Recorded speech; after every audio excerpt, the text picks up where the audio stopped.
আপনাদের সঙ্গে আছি দেবাশিস রঞ্জন সরকার। রাজধানীর আদাবরের বিকাশ এজেন্টের দোকানে চাপাতি ঠেকিয়ে ছিনতাইয়ের ঘটনার পর অভিযানে হামলার মুখে পড়ে আহত হন 2 পুলিশ সদস্য। পরে আত্মরক্ষায় গুলি চালালে 2 ছিনতাইকারী গুলিবিদ্ধ হয় এবং ঘটনাস্থল থেকে 4 জনকে আটক করা হয়। ডিএমপি কমিশনার মোসলেউদ্দিন আহমদ জানিয়েছেন, অপরাধের বিরুদ্ধে কঠোর অবস্থান অব্যাহত থাকবে। চলছে মাদক ও ছিনতাই বিরোধী বিশেষ অভিযান।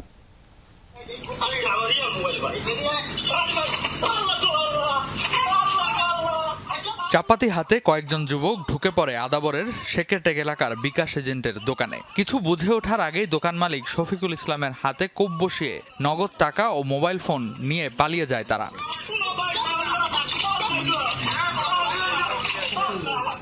ঘটনার পরপরই অভিযান শুরু করে পুলিশ। ছিনতাইকারীদের খুঁজতে গিয়ে বিকেলে আদাবরের ডেল্টা গার্মেন্টসের পেছনে সন্দেহভাজনদের একটি আস্তানায় অভিযান চালানো হয়। পুলিশের দাবি, অভিযানের সময় দেশীয় অস্ত্র নিয়ে তাদের ওপর হামলার ঘটনা ঘটে। আমাকে দেখার সাথে সাথে ওই রুবেল করে একটা আছে, ওর মাজার ভিতরে চাপাতি ছিল, ওখান থেকে বের করে আমার উপরে মাথার উপর কোপ সারে। ওরা আমার প্রতি যখন অ্যাটাক করার জন্য আসে, আমি দ্রুত তখন আমার হাতে যে পিস্তল ছিল পিছনে আমি গুলি করে আত্মরক্ষা করতে। 4 জন তো আমি আমিরকে ধরছি, আমির সাথে সাথে আমার কোপ দেওয়ার পরে আমি আমিরকে আবার পিছনে ঘুরাইয়েই ওর মানে গলায় আমি এইভাবে হাত দিয়ে পেঁচ দিয়ে ধরে আমি শুয়ে পড়ছি নিচে। শুয়ে পড়ায় এর মধ্যে আমার এই যে পেশা অফিসাররা ছিল ওরা ঢুকে গেছে। ডেল্টা গার্মেন্টসের পেছনের এই সড়কটি ধরে অপরাধীদের অবস্থান শনাক্ত করার পর এই রুমের দরজা দিয়ে প্রবেশ করেছিলেন ওসি জাহিদুর। ঠিক ভেতরেই এই জায়গাটিতে শনাক্ত হয় অপরাধীদের অবস্থান, অর্থাৎ যারা ছিনতাই করেছিল তাদের অবস্থান শনাক্তের পর তিনি যখন প্রথমে প্রবেশ করেন ঠিক এই জায়গাটিতেই কিন্তু তিনি ছুরিকাঘাতের শিকার হন এবং বেশ কয়েকজন দুর্বৃত্তরা এখানে অবস্থান করছিলেন এবং তারা এই পাশের একটি দরজা দিয়ে তারা পালিয়ে যাবার চেষ্টা করেন। এতে রুবেল ও আমির নামে 2 জন সন্দেহভাজন গুলিবিদ্ধ হন। পরে ঘটনাস্থল থেকে গুলিবিদ্ধ 2 জন সহ মোট 4 জনকে আটক করা হয়। আটক অন্য 2 জন হলেন কাশেম ও মোহাম্মদ জয়। পুলিশের দাবি, তারা একটি সংঘবদ্ধ ছিনতাইকারী চক্রের সদস্য। সকালে সংগঠিত ছিনতাইয়ের ঘটনায় তাদের সম্পৃক্ততা খতিয়ে দেখা হচ্ছে। তারা আত্মরক্ষার্থে তখন তাদের সন্ত্রাসীদের বা ছিনতাইকারীদেরকে লক্ষ্য করে গুলি চালায় এবং তাৎক্ষণিকভাবে 2 জন ছিনতাইকারী আহত হয়। টোটাল 4 জন সেখানে অবস্থান করছিল এবং এই 4 জনকে আমরা গ্রেফতার করি। অপরাধ যেই করুক, অপরাধী যেই হোক এবং অপরাধী যত শক্তিশালী হোক, আমরা তাদের বিরুদ্ধে কঠোর অবস্থানে আছি। স্থানীয়দের অভিযোগ, কবজি কাটা নামে পরিচিত একটি কিশোর গ্যাং দীর্ঘদিন ধরে আদাবর, মোহাম্মদপুর, ঢাকা উদ্যান, শ্যামলী হাউজিং ও আশপাশের এলাকায় ছিনতাই, চাঁদাবাজি ও দখলবাজির সঙ্গে জড়িত। এ ঘটনায় আটক ব্যক্তিরাই ওই চক্রের সদস্য কিনা তা তদন্ত করে দেখছে পুলিশ। রেদওয়ান আহমেদ, যমুনা নিউজ, ঢাকা। সাবেক আইজিপি বেনজির আহমেদকে দেশে ফেরাতে সংযুক্ত আরব আমিরাতকে চিঠি পাঠিয়েছে দুদক, জানিয়েছেন সংস্থাটির মুখপাত্র আখতারুল ইসলাম। এদিকে পাসপোর্ট জালিয়াতি ও অবৈধ সম্পদ অর্জনের অভিযোগে তার বিরুদ্ধে দেশে এখন 6টি মামলা। একটি মামলায় বিচার চলছে, শেষ হয়েছে 5 সাক্ষীর জবানবন্দি, আর বাকি 5টি রয়েছে তদন্তাধীন। এসব নথিপত্র পাঠানো হচ্ছে সংযুক্ত আরব আমিরাতে। প্রধানমন্ত্রীর তথ্য উপদেষ্টা ডক্টর জাহেদুর রহমান জানিয়েছেন, বেনজিরকে বিচারের মুখোমুখি করতে প্রত্যর্পণের বিষয়ে কাজ করছে সরকার। 2024 সালের 4 মে অনেকটা লুকিয়ে দেশ ছাড়েন সাবেক আইজিপি বেনজির আহমেদ। ডিএমপি কমিশনার, র্যাবের ডিজি, সবশেষ পুলিশের আইজিপি। এসব পদে থেকে জোর গলায় দুর্নীতির বিরুদ্ধে শক্ত অবস্থানের কথা বলতেন তিনি। তোমরা এই প্রায় 1300 সদস্য, নবীন সদস্য বাংলাদেশ পুলিশে দুর্নীতির বিরুদ্ধে জিহাদ ঘোষণা করবে। অথচ দেশ ছাড়ার পর বেরিয়ে আসে বেনজিরের নজিরবিহীন দুর্নীতির তথ্য। মামলা হয় 6টি, রেড নোটিশ জারি করে ইন্টারপোল। গত 12 জুন দুবাইতে গ্রেফতারের পর তাকে দেশে ফিরিয়ে আনতে মামলার নথিপত্র প্রস্তুত করছে স্বরাষ্ট্র মন্ত্রণালয়, যা দুবাইয়ে পৌঁছানোর পর যাচাই বাছাই করবে দেশটির আদালত। দুদক সূত্রে জানা গেছে, বেনজিরের বিরুদ্ধে দুর্নীতি ও জালিয়াতির 6 মামলা, 11,04,576 টাকার জ্ঞাত আয় বহির্ভূত সম্পদ অর্জন এবং 15,68,00,000 টাকার সম্পদের তথ্য গোপনের অভিযোগের 2 মামলায় সাক্ষ্য দিয়েছেন কয়েকজন। বাকি 4 মামলার তদন্ত এখনও চলমান। পুলিশের শীর্ষ পদে থেকেও নিজেকে বেসরকারি চাকরিজীবী পরিচয় দিয়ে পাসপোর্ট নিয়েছিলেন বেনজির আহমেদ। এই মামলাটিরও তদন্ত চলছে। পুলিশ সদর দপ্তর এসব মামলার গ্রেফতারি পরোয়ানা, এজাহার, অভিযোগপত্র আর তদন্তের সারসংক্ষেপ দুবাইয়ে পাঠানোর প্রক্রিয়া শুরু করেছে। দুর্নীতি, পাসপোর্ট জালিয়াতি সহ বিভিন্ন মামলায় অভিযুক্ত সাবেক আইজিপি বেনজির আহমেদকে ইন্টারপোলের সহযোগিতায় দুবাই পুলিশ গ্রেফতার করেছে। তাকে বিচারের মুখোমুখি করার জন্য বাংলাদেশে প্রত্যর্পণের প্রক্রিয়া চলমান। এটা বাংলাদেশ পুলিশের সাম্প্রতিককালের ইতিহাসের অন্যতম সাফল্য। প্রত্যর্পণ অনুরোধ পাওয়ার পর আমিরাতের আদালত এসব নথিপত্র যাচাই করে তাকে বাংলাদেশে পাঠানো হবে কিনা সেই সিদ্ধান্ত নেবে। রাব্বি সিদ্দিকী, যমুনা নিউজ, ঢাকা। দিল্লি বিমানবন্দরে ইমিগ্রেশন কর্মকর্তারা অসৌজন্যমূলক আচরণ করেছে, তাৎক্ষণিক প্রতিবাদ জানিয়ে দেশে ফিরেছেন বলে জানিয়েছেন প্রধানমন্ত্রীর তথ্য উপদেষ্টা। তবে এ ঘটনায় দুই দেশের সম্পর্কে কোনো প্রভাব পড়বে না বলে মনে করেন ডাক্তার জাহেদুর রহমান। জানান, দ্বিপাক্ষিক ও অমীমাংসিত বিষয়ে অবদান রাখার ক্ষেত্রে যথাযথ আমন্ত্রণ পেলে আবারও ভারতে যাবেন তিনি। দাবি করেন, কূটনৈতিক পাসপোর্ট এখনও নেননি, তবে তার দাবি কূটনৈতিক পাসপোর্ট না থাকাই তার সাথে হয়রানিমূলক আচরণের মূল কারণ নয়। ভারত মহাসাগরীয় আঞ্চলিক সহযোগিতা জোট আইওরার 2 দিনব্যাপী সম্মেলনে আমন্ত্রিত অতিথি হিসেবে প্রধানমন্ত্রীর তথ্য উপদেষ্টার মঙ্গলবার থাকার কথা ছিল দিল্লিতে। অথচ সেই সম্মেলন কেন্দ্রিক অনাকাঙ্ক্ষিত ঘটনায় দেশে ফিরে তাকে ব্রিফিং করতে হলো ঢাকায়। আমার আজও ভারতেই থাকার কথা ছিল, কিন্তু ঘটনাচক্রে আই এম হিয়ার। আইওরা সম্মেলনে অংশ নিতে রবিবার রাতে দিল্লির ইন্দিরা গান্ধী আন্তর্জাতিক বিমানবন্দরে পৌঁছেন তথ্য উপদেষ্টা। কিন্তু বাংলাদেশ সরকারের প্রতিনিধি হলেও তাকে ইমিগ্রেশন ক্লিয়ারেন্স দেয়া হয়নি, বরং 2.5 ঘন্টা বসিয়ে রেখে হেনস্থা করা হয়। এই রাষ্ট্রের একটা পদে আছি, সেই পদের প্রতি যে সৌজন্য সেটা ল্যাক করেছে বলে আমার মনে হয়েছে। আমি ম্যালট্রিটেড হয়েছি, আমার সাথে সঠিক বিহেভ করা হয় নাই। আমাকে নিয়ে যদি কোনো সমস্যা থেকে থাকে সেই সমস্যা তারা সমাধান করা অথবা অবজেকশন আগে দেয়া, এরকম কিছু হলেই হয়তো হতো। আমার সাথে ওখানে যা হয়েছে আমার কাছে মনে হলো যে আমাদের ইনস্ট্যান্ট একটা প্রতিবাদ করা দরকার। সেই কারণে আমি আসলে ব্যাক করার সিদ্ধান্ত নিয়েছি। তথ্য উপদেষ্টা বলেন, ঘটনার সময় দিল্লিস্থ বাংলাদেশের হাইকমিশনার সহ কর্মকর্তারা ছিলেন। দাবি করেন, কূটনৈতিক পাসপোর্ট থাকলেও হেনস্থার শিকার হতেন দিল্লি বিমানবন্দরে। কূটনৈতিক পাসপোর্ট আমি নেইনি মানে অন্য কোনো কারণে না, একটু নিচ্ছি নেব করতে হয়েছে। কূটনৈতিক পাসপোর্ট কোনো কারণ না, কারণ আমার পাসপোর্টে সার্ক স্টিকার দেয়া হয়েছে। তার মানে কূটনৈতিক পাসপোর্ট যেভাবে কাজ করে সেভাবেই এফেক্টিভ হওয়ার কথা। আমি কূটনৈতিক পাসপোর্ট নিতে কিন্তু বাধ্যও না, ওটা একটা প্রিভিলেজ। বাংলাদেশ ভারতের সাথে সমমর্যাদা ও সম্মানের সম্পর্ক চায়, প্রতিবেশী পাল্টানো যায় না। এই কথাটি বাংলাদেশের মতো ভারতের ক্ষেত্রেও প্রযোজ্য। তবে ভারতীয় কর্মকর্তাদের অসৌজন্যমূলক আচরণ দুই দেশের সম্পর্কে প্রভাব পড়বে না বলে মনে করেন তথ্য উপদেষ্টা। আমি এক্সপেক্ট করব এই ঘটনার প্রভাব দুই দেশের ভবিষ্যৎ এনগেজমেন্টের জন্য, আমি এনগেজমেন্ট কথাটা বলছি, আর এই ধরনের সম্পর্কের ক্ষেত্রে এনগেজমেন্ট ইজ ইম্পর্টেন্ট, এনগেজমেন্টের ক্ষেত্রে প্রভাব পড়বে না। উপদেষ্টা বলেন, যথাযথ আমন্ত্রণ পেলে আবারও ভারতে যাবেন। আমি যদি প্রপার ইনভিটেশন পাই আমি নিশ্চয়ই যাব। আমাদের ভারতের সাথে এনগেজ করতে হবে এবং সেখানে যদি কোনোভাবে রোল প্লে করতে পারি আমি সেটা লুফে নেব। তথ্য উপদেষ্টা বলেন, তিনি দেশে ফিরলেও বাংলাদেশ প্রতিনিধি দলের সদস্যরা আইওরা সম্মেলনে অংশ নিচ্ছেন। আলমগীর স্বপন, যমুনা নিউজ, ঢাকা।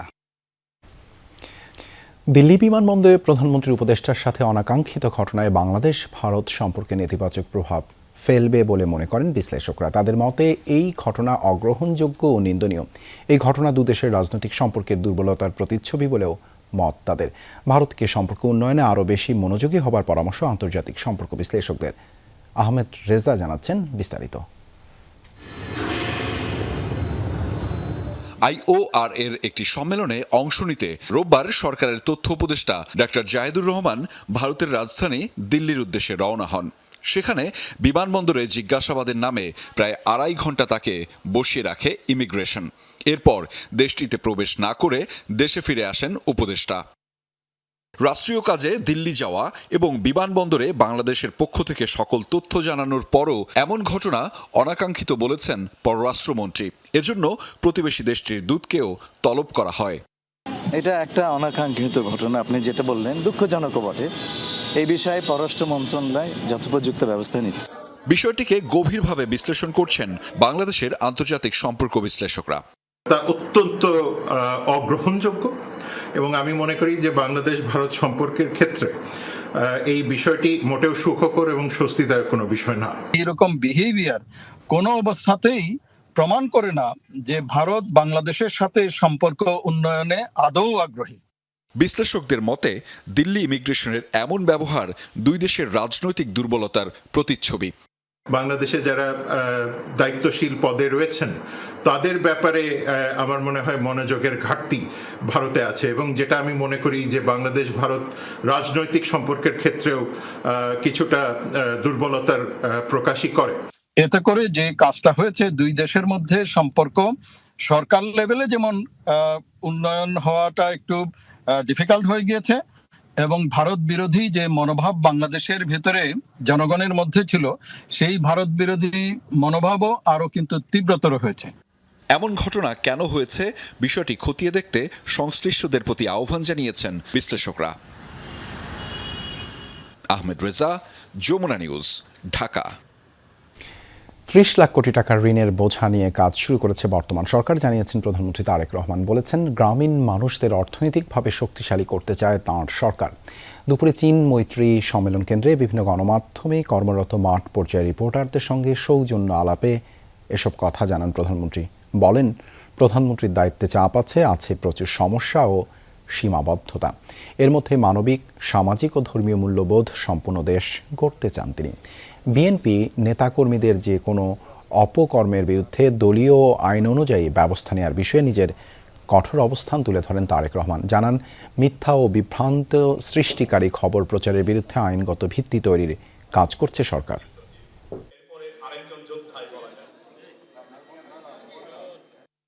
আমরা সেগুলোর উপরে ট্যাক্স বাড়িয়েছি যেইটা সিমিলার প্রোডাক্ট দেশে প্রডিউস হচ্ছে।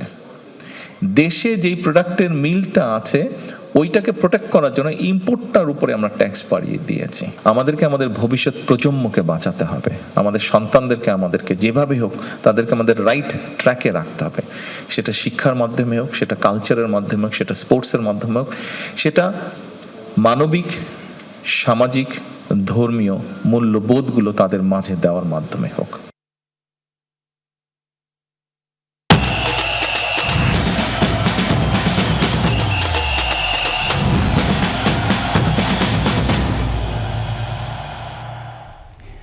আলজেরিয়ার বিপক্ষে ম্যাচ দিয়ে সকালে নিজেদের বিশ্বকাপ মিশন শুরু করবে লিওনেল মেসির আর্জেন্টিনা।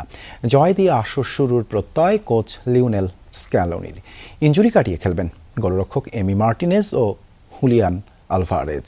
বিপরীতে চমক উপহার দিতে প্রস্তুত রিয়াদ মাহরেজের আলজেরিয়া। বাংলাদেশ সময় সকাল 7টায় শুরু হবে ম্যাচ। যুক্তরাষ্ট্রের কানসাস থেকে জানাচ্ছেন সহকর্মী মুজনে বিন তারেক।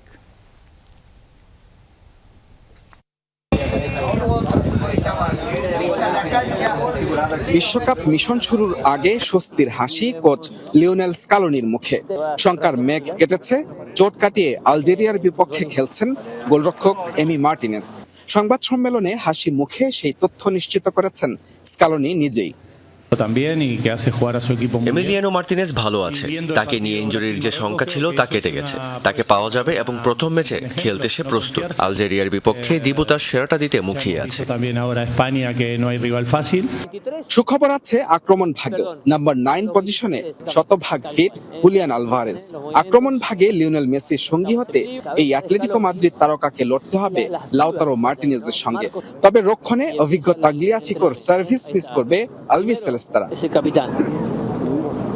আলজেরিয়াকে হারাতে দুই ধরনের কৌশল ঠিক করে রেখেছেন স্কালোনি।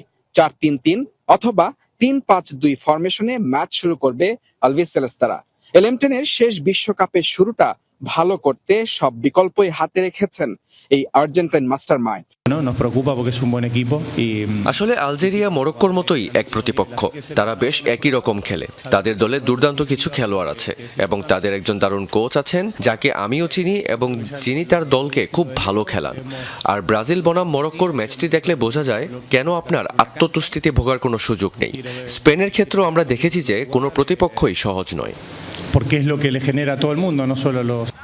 12 বছর পর বিশ্বকাপে ফেরা আলজেরিয়ার র্যাঙ্কিং 27 নম্বরে। ডিফেন্ডিং চ্যাম্পিয়নদের বিপক্ষে লড়াইয়ে দলটির বড় ভরসা নিঃসন্দেহে রিয়াদ মাহরেজ।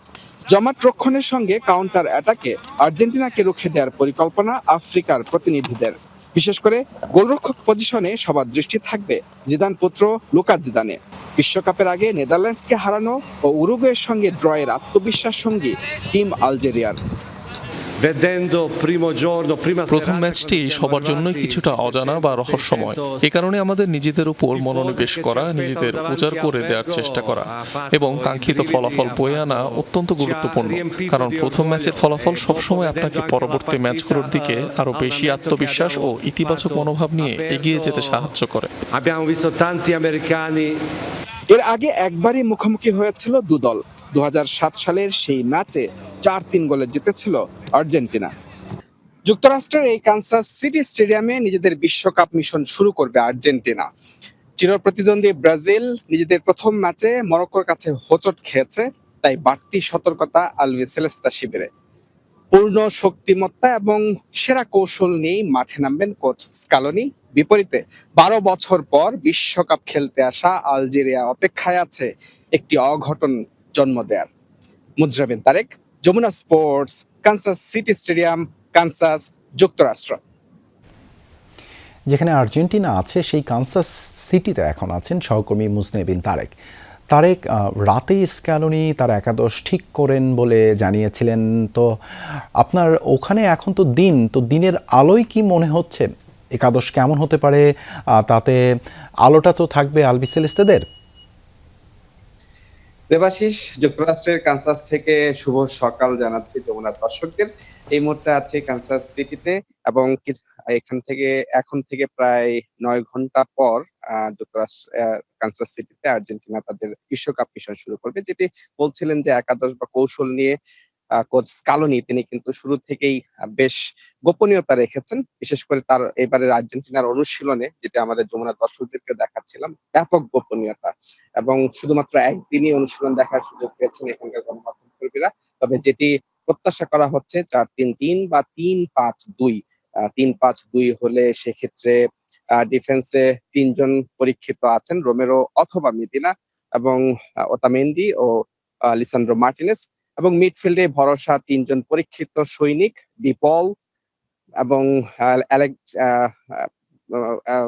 ডিপল এবং হচ্ছে অ্যালেক্স ম্যাক্সচার এবং আমি এই মুহূর্তে নামটা আমি রিকল করতে পারছি না। এবং আক্রমণ ভাগে মেসি এবং 2 উইং ব্যাকে আছে। আপনি নিশ্চয়ই ম্যাকঅ্যালিস্টারের কথা বলছিলেন। হুলিয়ানো সিমিওনে এবং এই পজিশনই হয়তো খেলা হবে। যদি 3-5-2 হয়, নিকো গঞ্জালেসের জায়গায় হয়তো আমরা আলমাদোকে দেখতে পারি এবং এনজো ফার্নান্দেস মিডফিল্ডে, যেটি বলছিলাম, ম্যাকঅ্যালিস্টার এবং ডিপল। এই 3টা নাম কিন্তু একেবারেই কমন পড়েছে। যে কৌশলেই খেলানো হোক, এই প্লেয়ারগুলোকে আমরা দেখতে পারবো। এবং যে বিষয়টা আমি একটু এই কানসাস সিটিতে এসে এখানে একজন বাংলাদেশি সমর্থককে আমি পেয়ে গেছি। তিনি একেবারে বাংলাদেশের জার্সি পরে ঘুরছেন। তিনি আর্জেন্টিনা ম্যাচ নিয়ে বেশ উচ্ছ্বসিত। আমরা একটু তার প্রতিক্রিয়াটা খুব অল্প সময়ের মধ্যে জানতে চাই। আজকে আর্জেন্টিনা বিশ্বকাপ মিশন শুরু করছে আলজেরিয়ার বিপক্ষে। এই ম্যাচ নিয়ে কতটা এক্সাইটেড, যদি আপনি বাংলাদেশের জার্সি পরে এসেছেন? হ্যাঁ, এই ম্যাচ নিয়ে আমরা খুবই এক্সাইটেড। কানসাস সিটিতে বিশ্বকাপের আয়োজক হতে পেরে আমরা খুবই আনন্দিত। এখানে প্রবাসী বাংলাদেশিরা আসতেছে এবং অনেকেই নানান জায়গা থেকে আসতেছে। সো এই ম্যাচে আমরা খুবই উচ্ছ্বসিত। একটু পরেই সবাই স্টেডিয়ামে যাবে, তো আমরা খুবই আনন্দিত।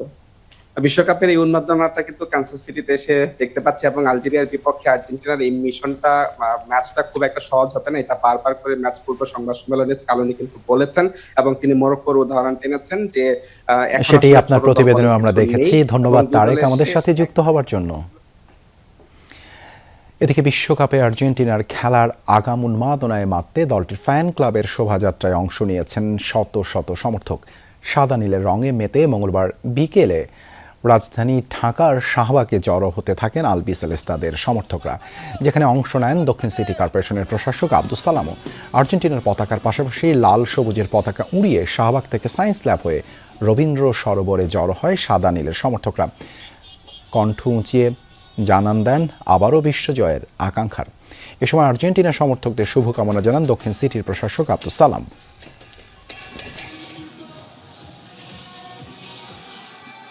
আমি যেহেতু মেসির ডাইহার্ড ফ্যান, তো আমি আমার ওর নাম রাখছি মেসি। আর্জেন্টিনা বরাবরের মতো আমাদের এবারও হতাশ করবে না। আমরা বিশ্বাস করি যে আর্জেন্টিনা কালকে ম্যাচ অত্যন্ত ভালো খেলবে এবং বিশ্ব চ্যাম্পিয়নের ধারা এবারও অক্ষুণ্ণ রাখবে। অবশেষে একনেক সভায় আলোর মুখ দেখল চীনা অর্থনৈতিক অঞ্চল প্রকল্প। এতে চীনা ঋণ মিলবে প্রায় 2,500 কোটি টাকা। অন্য প্রকল্পের চেয়ে সুদের হার থাকবে কম, সভা শেষে ব্রিফিংয়ে এমনটাই জানান পরিকল্পনা প্রতিমন্ত্রী জোনায়েদ আব্দুর রহিম সাকি। এবার একনেক সভায় 7,003 কোটি টাকার 5টি প্রকল্প অনুমোদন পেয়েছে। এর মধ্যে ফেনীর মুহুরী কহুয়া বন্যা নিয়ন্ত্রণ সহ পানি সম্পদ মন্ত্রণালয়ের 3টি এবং 100টি উপজেলায় টেকনিক্যাল স্কুল ও কলেজ স্থাপনের সংশোধনী প্রস্তাব অনুমোদিত হয়েছে।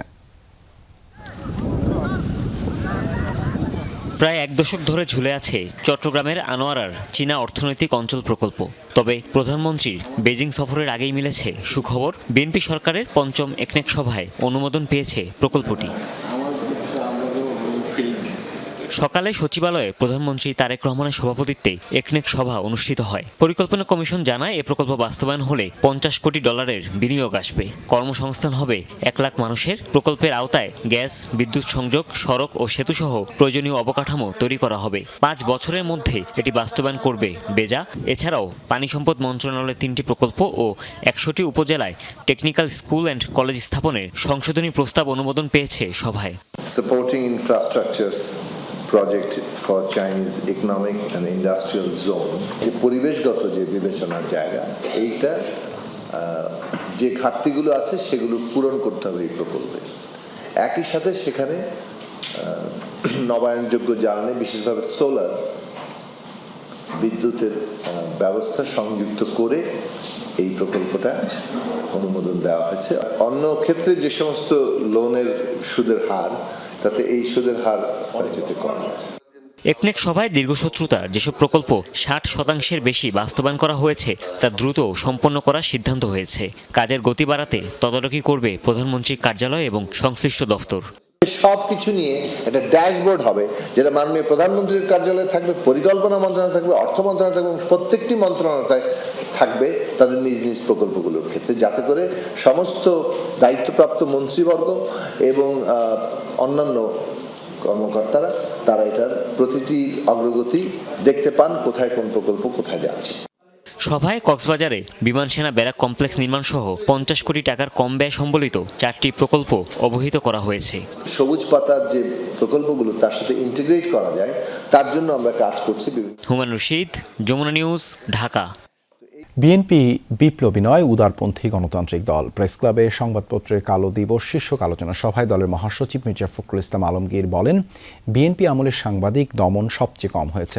আয়োজনে তথ্যমন্ত্রী জহিরুদ্দিন স্বপন বলেন, ফ্যাসিবাদ পরবর্তী বাংলাদেশের সবচেয়ে শক্তিশালী প্রতিষ্ঠান হবে গণমাধ্যম কমিশন।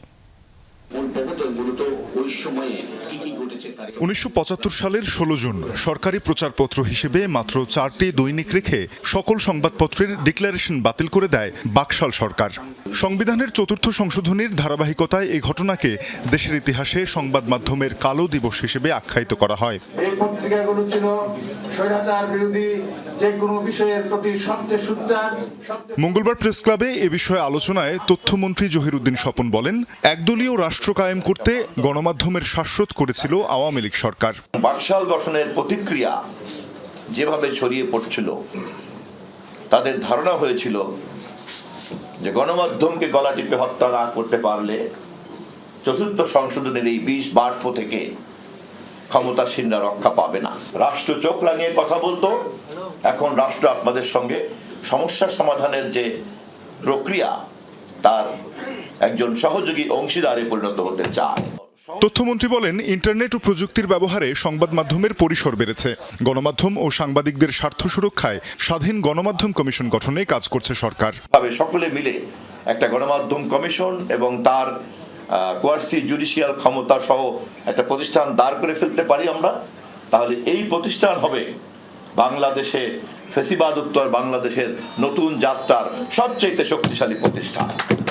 আয়োজনে প্রধান অতিথির বক্তব্যে স্থানীয় সরকার মন্ত্রী মির্জা ফখরুল ইসলাম আলমগীর বলেন, সরকার গণমাধ্যমের স্বাধীনতা রক্ষায় প্রতিশ্রুতিবদ্ধ। বিএনপি অন্যের মত সহ্য করবার একটি রাজনৈতিক দল এবং সেইটাই আমরা বরাবর করে এসেছি। কিন্তু অন্যদিকে সংবাদপত্রের মালিকরা তারা কিন্তু অন্যায়ভাবে সাংবাদিকদের উপর নির্যাতন চালিয়ে যাচ্ছেন। গতকাল আমাদের প্রেস ক্লাবের সভাপতিকে যেভাবে পদত্যাগ করতে বলা হয়েছে, এটা কোনো সভ্যতার মধ্যেই পড়ে না। এটাকে আমি তীব্র ভাষায় নিন্দা জানাচ্ছি। এ সময় শিল্প প্রতিষ্ঠানগুলোকে প্রচলিত আইন অনুযায়ী গণমাধ্যম পরিচালনার আহ্বান জানান তথ্যমন্ত্রী। যে কোনো শিল্প প্রতিষ্ঠান তার সকল কর্মকর্তা কর্মচারী নিয়োগকৃত ব্যক্তিদের যে নিরাপত্তা মর্যাদা দেয়, সেটা সে দেয় কি দেয় না এটা দেখার দায়িত্ব অবশ্যই সরকারের। তানজিম শাফিন, যমুনা নিউজ, ঢাকা। জামায়াত এনসিপি সরকারের সাথে মিলে মিশের বিরোধী দল নয়, যে কোনো যৌক্তিক বিষয়ে সংসদে বিরোধিতা করে বলে মন্তব্য করেছেন বিরোধী দলীয় নেতা ও জামায়াত আমির ডাক্তার শফিকুর রহমান। তিনি বলেন, বিরোধী দলের ভূমিকা সামনে আরও শক্তিশালী হবে। যেটা সংসদে সমাধান হওয়ার সংসদে হবে, যেটা না হওয়ার রাজপথে হবে। আমরা জনগণের দাবি ছেড়ে দেব না, ছেড়ে দেওয়ার কোনো অধিকার আমাদের নাই। We are committed. আমরা আমাদের কমিটমেন্ট ভায়োলেট করতে পারি না। আমরা তাইলে জনগণের সাথে বিশ্বাসঘাতকতা করবো, ওই কাজ আমরা করব না। আমাদেরকে খুব গরম বিরোধী দল ভাববেন না এবং খুব নরম বিরোধী দল ভাববেন না। আমাদেরকে একটা যৌক্তিক বিরোধী দল হিসাবে দেশের স্বার্থে কাজ করার জন্য আপনারা সহযোগিতা করবেন। ইসলামী ব্যাংকে টাকা উত্তোলনের তেমন চাপ নেই। শাখা ব্যবস্থাপকরা জানিয়েছেন, পরিস্থিতি স্বাভাবিক হয়ে আসছে। যেসব গ্রাহক এফডিআর ভাঙানোর আবেদন জানিয়েছিলেন তাদের অনেকেই সিদ্ধান্ত থেকে সরে এসেছেন। এদিকে পর্ষদ পুনর্গঠন সহ 7 দফা দাবিতে গভর্নর বরাবর স্মারকলিপি দিয়েছেন আন্দোলনকারীরা। চেয়ারম্যান খুরশিদ আলমের অপসারণের পর অস্থিরতা কমেছে ইসলামী ব্যাংকে। স্বাভাবিক হয়ে আসতে শুরু করেছে লেনদেন। গ্রাহকের আস্থা ফেরাই কমেছে টাকা তোলার চাপ। শাখাগুলোতেও নেই গ্রাহকের তেমন ভিড়, উল্টো টাকা জমা দিতে দেখা গেছে অনেককে। এমনি তো কোনো সমস্যা নাই, টাকা ওনারা দিচ্ছে, কোনো প্রবলেম হয় নাই কখনো, মনে হয় না আগামীতেও হবে। এই ব্যাংকের প্রতি অনেক বছরের আস্থা থেকে এখানে আসছি। মনের ভিতরে আতঙ্ক কাটছে এবং আমরা পুনরায় টাকা আবার জমা রাখবো। ইসলামী ব্যাংকের কর্মকর্তারা জানিয়েছেন, গেল কয়েকদিনের তুলনায় মঙ্গলবার টাকা তোলার চাপ ছিল অনেক কম। কমেছে স্থায়ী আমানত তুলে নেওয়ার প্রবণতাও। চলতি সপ্তাহের মধ্যে পুরোপুরি স্বাভাবিক অবস্থা ফিরে আসবে বলেও আশা তাদের। চেয়ারম্যানকে কেন্দ্র করে আমাদের যে একটা মাঠে অস্থিরতার সৃষ্টি হয়েছিল, এটার কারণে আমাদের প্যানিক উইথড্রল হয়েছে। বোর্ড যখন বাংলাদেশ ব্যাংক ভেঙে দিল, ভেঙে দেওয়ার পরে কিন্তু এটার প্রবণতা প্রায় আপনার 1/4, 4 ভাগের 1 ভাগ বা অথবা 1.5 ভাগ এরকম পর্যায়ে চলে আসছে। গতকালকে আমাদের ট্রানজাকশন অলমোস্ট স্বাভাবিক ছিল। ইভেন কি অনেকেই আসছে যে আগের দিন যারা নোটিস করে গেছে আমাদেরকে যে ভাঙবে আয়সা, উইথড্র করবে ক্যাশ, আর তারা আয়সা আবার গতকালকে সেটাকে রিভাইভ করে গেছে, বলছে না আমরা ভাঙবো না, থাকুক। যেহেতু বোর্ড চেঞ্জ হয়েছে তারা একটু আশাবাদী হয়েছে। এদিকে ইসলামী ব্যাংকের চেয়ারম্যান খুরশিদ আলমের অপসারণের পরও মাঠ ছাড়েনি আন্দোলনকারীরা।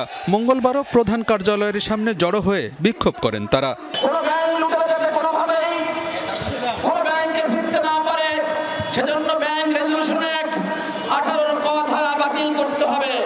পরে বিক্ষোভ মিছিল নিয়ে বাংলাদেশ ব্যাংকে যান আন্দোলনকারীরা। অবস্থান নেন প্রধান ফটকের সামনে। পর্ষদ পুনর্গঠন এবং এমডি পদে ওমর ফারুককে পুনর্বহাল সহ 7 দফা দাবি জানিয়ে গভর্নর বরাবর স্মারকলিপি দেন তারা। ইসলামী ব্যাংকের এই সংকট থেকে দ্রুত আমরা মুক্তি পাওয়ার জন্য ইসলামী ব্যাংকে নতুন পরিচালনা পরিষদ দ্রুত গঠন করতে হবে। গ্রাহকদের আস্থা পুনরুদ্ধার করার জন্য কার্যকর ব্যবস্থা গ্রহণ করতে হবে এবং ইসলামী ব্যাংকের যে শেয়ারগুলো অবৈধভাবে এস আলম দখল করে নিয়েছিল, জোর করে কেড়ে নিয়েছিল, সেগুলি প্রকৃত মালিকের কাছে ফিরে দিতে হবে।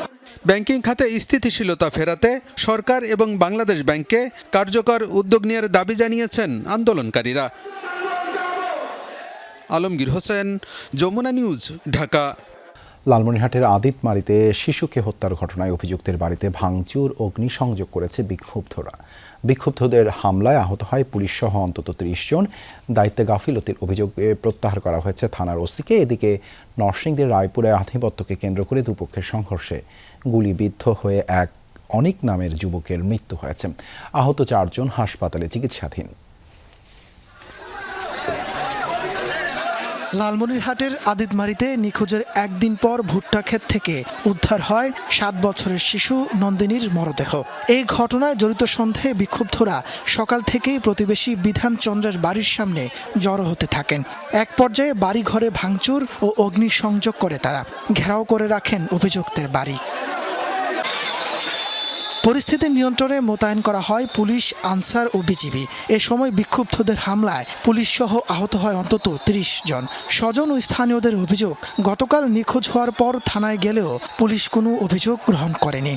আমাদের ছেলেপেলেরা গেছে, জিডি করতে, সেই জিডি নাকি আমার এসপি সাহেব নেয় নাই, ওসি সাহেব গ্রহণ করে নেই। এই জন্যে জনগণ পুলিশের উপর ক্ষিপ্ত। মানুষ নিখোঁজ হয়, নিখোঁজ হওয়ার পরে তাকে হত্যা করা হয় এবং পুলিশ সেখানে কোনো পুলিশের সহযোগিতা পায় না। যখন আসামিকে নিয়ে যাইতেছে তখন জনগণ আটকায় রাখছে, পরে পুলিশ 2-1টা গুলি মারছে আকাশের মধ্যে, পরে জনগণ সরছে, পরে আপনার আসামিকে নিয়ে চলে গেছে ওরা। পরে অবরুদ্ধদের পুলিশি হেফাজতে নেওয়া হয়। দায়িত্বে গাফিলতির অভিযোগে আদিতমারি থানার ভারপ্রাপ্ত কর্মকর্তা নাজমুল হককে প্রত্যাহার করা হয়। তদন্ত করে জড়িতদের বিরুদ্ধে ব্যবস্থা নেওয়া হবে বলে জানায় পুলিশ সুপার।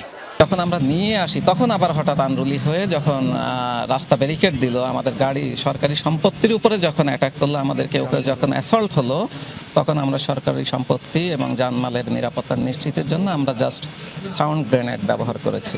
কেউ আইন ভঙ্গ করলে তার জন্য রাষ্ট্রের শাস্তির ব্যবস্থা রয়েছে। আমরা শাস্তির সর্বোচ্চ যে শাস্তির ব্যবস্থাটা যেন হয়, আমরা সেই লক্ষ্যেই কাজ করব।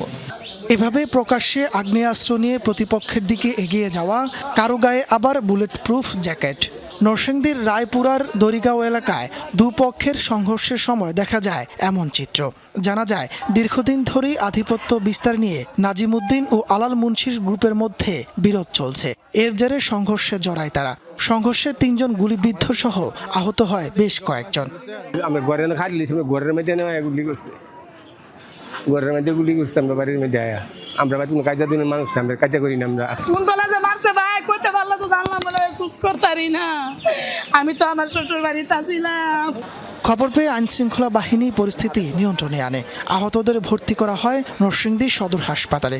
সেখান থেকে গুরুতর আহত 3 জনকে পাঠানো হয় ঢাকায়। দুই গ্রুপের আধিপত্য বিস্তারকে নিয়ে ঝামেলা চলতেছিল, তারই ধারাবাহিকতায় আজ ভোর রাতের দিকে ঝামেলা তাদের দুই গ্রুপের মধ্যে সংঘর্ষ শুরু হয়। আমরা সংবাদ পাওয়ার সাথে সাথে থানা পুলিশ, জেলা থেকে অতিরিক্ত পুলিশ এবং র্যাব সহ উপজেলা প্রশাসন সহ ঘটনাস্থলে আসি। ঘটনাস্থলে এসে আমরা ঘটনাস্থল পরিস্থিতি নিয়ন্ত্রণ করি। তাপস সরকার, যমুনা নিউজ।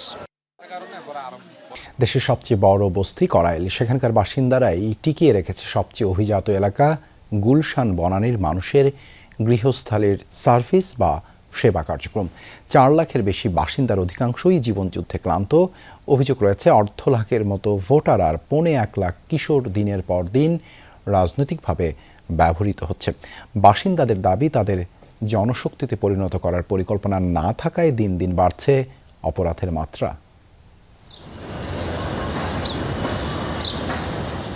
অভিজাত এলাকা গুলশান থেকে করাইল বস্তিকে এমনই দেখায়। ফুলের আভার ওপারে যেন বিবর্ণ একখণ্ড জীবন।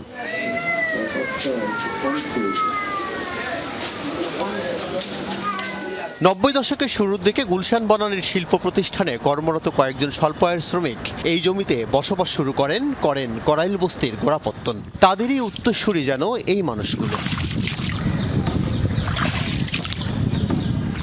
নৌকায় যারা এপার ওপার চলছেন, তাদের জীবনের প্রায় পুরোটাই কাটছে পাশের অভিজাত এলাকায় নানান সেবা দিয়ে। এই যেমন আলেয়া আক্তার, 10 বছর বয়সে সেই যে শুরু জীবনযুদ্ধ এখনো চলছে।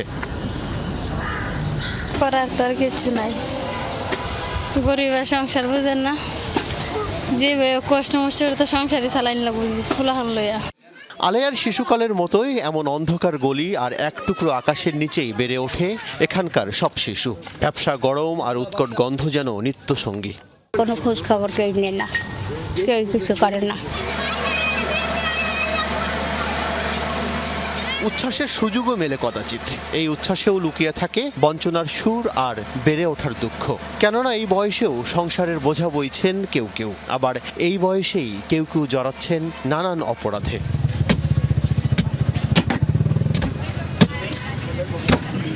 এমন শিশু আর কৈশোরকাল নিয়েই করাইল বস্তিতে বেড়ে উঠেছেন ষাটোর্ধ্ব আব্দুর রশিদ। তিনি বলছেন দিন দিন আরো কঠিন হচ্ছে করাইল বস্তির জীবন।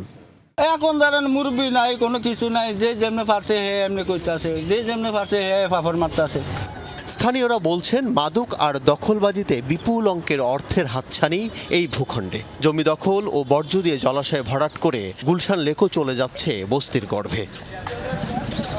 এই করাইল বস্তির কোনো ধরনের রিডেভেলপমেন্ট যেটা করার সুযোগ আছে সেটা হচ্ছে না। কারণটা কি, এখানে একটা প্রভাবশালী মহল আছে যারা এই জমিগুলোর ওনারশিপ নিচ্ছে এবং তার পেছনে একটা রাজনৈতিক চক্র আছে।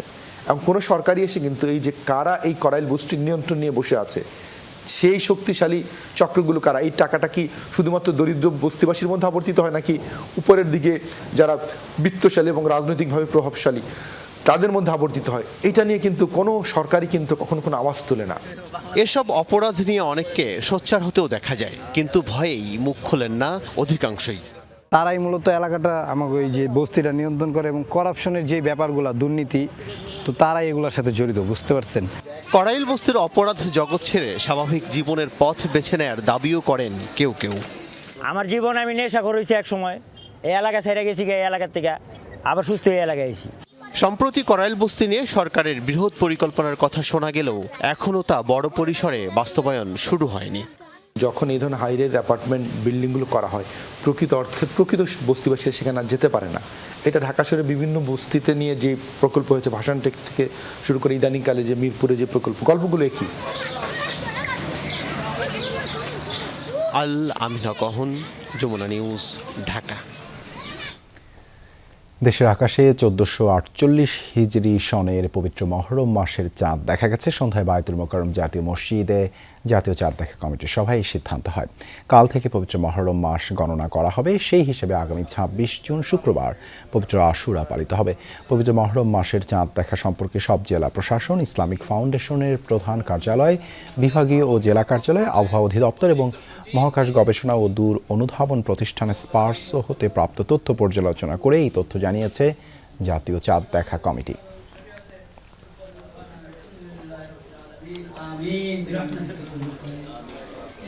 ইরান যুক্তরাষ্ট্র যুদ্ধ এবং সমঝোতার ফলে কোন পক্ষ লাভবান হলো তাই নিয়ে চলছে নানামুখী বিশ্লেষণ পর্যালোচনা। বিশ্লেষকরা বলছেন, চুক্তি অনুযায়ী হরমুজের নিয়ন্ত্রণ থাকবে ইরানের হাতেই, অন্যদিকে অক্ষুণ্ণ থাকবে নিজেদের পারমাণবিক অধিকারও। অন্যদিকে যুদ্ধকে কেন্দ্র করে আরব মিত্রদের সাথে দূরত্ব সৃষ্টি হয়েছে যুক্তরাষ্ট্রে। সংঘাতের ফলে জ্বালানি সহ বিভিন্ন পণ্যের দাম বৃদ্ধির কারণে ক্ষুব্ধ মার্কিনিরা। ইরান যুক্তরাষ্ট্র সমঝোতার পর বিদ্যমান চুক্তির শর্তগুলো নিয়ে চলছে চুলচেরা বিশ্লেষণ। বিশ্লেষকরা বলছেন, দুপক্ষ এখানে নিজেদের অবস্থান থেকে ছাড় দিয়েছে, সম্মত হয়েছে নির্দিষ্ট কাঠামোর মধ্যে কাজ করতে। যুদ্ধের কারণে ইরান তাদের শীর্ষ নেতৃবৃন্দ হারিয়েছে, অন্যদিকে কোণঠাসা অবস্থা থেকেও বের হতে চায় তেহরান। সব মিলিয়ে নীতিগতভাবে নিজেদের পরিবর্তন আনতে বাধ্য হচ্ছে ইরান। ইরান তাদের শীর্ষ নেতৃবৃন্দ হারিয়েছে, তারা কোণঠাসা অবস্থান থেকে বের হতে চায়। সব মিলিয়ে ইরান তার নীতিগত অনেক কিছুতেই পরিবর্তন আনতে সম্মত হয়েছে। বিশ্লেষকরা বলছেন, ইরানের সবচেয়ে বড় সাফল্য হলো হরমুজের নিয়ন্ত্রণ এবং পারমাণবিক কর্মসূচির মৌলিক কাঠামো ধরে রাখা। তেহরান বহু বছর ধরে বলে এসেছে, শান্তিপূর্ণ উদ্দেশ্যে ইউরেনিয়াম সমৃদ্ধকরণ তাদের সার্বভৌম অধিকার। যদি প্রকল্পের কার্যক্রম অব্যাহত থাকে তাহলে এটিকে ইরানের কৌশলগত জয় হিসেবেই দেখা হবে। এর পাশাপাশি অর্থনৈতিক নিষেধাজ্ঞা শিথিল হলে বিপর্যস্ত অর্থনীতিতে স্বস্তি ফিরতে পারে, ফলে অভ্যন্তরীণ চাপও কিছুটা কমবে। প্রথমত, হরমুজ প্রণালী থাকবে ইরানের অধীনে, অন্যদিকে ইরানকে ঘিরে থাকা মার্কিন নৌবহর সরিয়ে নেওয়া হবে। কিন্তু তেহরান তাদের মিসাইল এবং পরমাণু প্রকল্পের পরিধি কমাবে কিনা সেটা স্পষ্ট নয়। নিয়ন্ত্রিত হলেও সেগুলোর কার্যক্রম তারা চালিয়ে যাবে। ফলে রাজনৈতিকভাবে ইরান এখন আরও শক্তিশালী অবস্থানে চলে গেছে। এদিকে বিশ্লেষকরা বলছেন, এই যুদ্ধের ফলে নানামুখী ক্ষতির শিকার হয়েছে যুক্তরাষ্ট্র। একদিকে মধ্যপ্রাচ্যের মিত্রদের সাথে দূরত্ব সৃষ্টি হয়েছে, অন্যদিকে ক্ষতিগ্রস্ত হয়েছে আব্রাহাম অ্যাকর্ড। সব মিলিয়ে নড়বড়ে হয়ে গেছে মার্কিন পররাষ্ট্রনীতি। যুক্তরাষ্ট্রের সাথে মিত্র দেশগুলোর দূরত্ব তৈরি হয়েছে। হরমুজ প্রণালী নিয়ে সৌদি আরব, কাতারের মতো দেশগুলো যুক্তরাষ্ট্রের ওপর ক্ষুব্ধ ছিল। ট্রাম্পের কারণে মার্কিন পররাষ্ট্রনীতি নড়বড়ে হয়ে গেছে। ইসরায়েলের সাথে আরব দেশগুলোকে সম্পৃক্ত করে নতুন মধ্যপ্রাচ্য তৈরির পরিকল্পনা ছিল ট্রাম্পের, এটা তো বাস্তবায়িত হয়নি, উল্টো আব্রাহাম অ্যাকর্ড ক্ষতিগ্রস্ত হয়েছে। অন্যদিকে যুক্তরাষ্ট্রে জ্বালানি সহ নিত্যপণ্যের দাম বেড়েছে। তবে সমঝোতার প্রকৃত বিজয়ীকে তা নির্ভর করবে আগামী কয়েক বছর ইরান এই শর্তগুলো কতটা মেনে চলে এবং যুক্তরাষ্ট্র কতটা প্রতিশ্রুতি বাস্তবায়ন করে তার উপর। মীর মুশফিকা হাসান, যমুনা নিউজ। এই ছিল রাতের বাংলাদেশে। এতক্ষণ আমাদের সাথে থাকার জন্য ধন্যবাদ সবাইকে।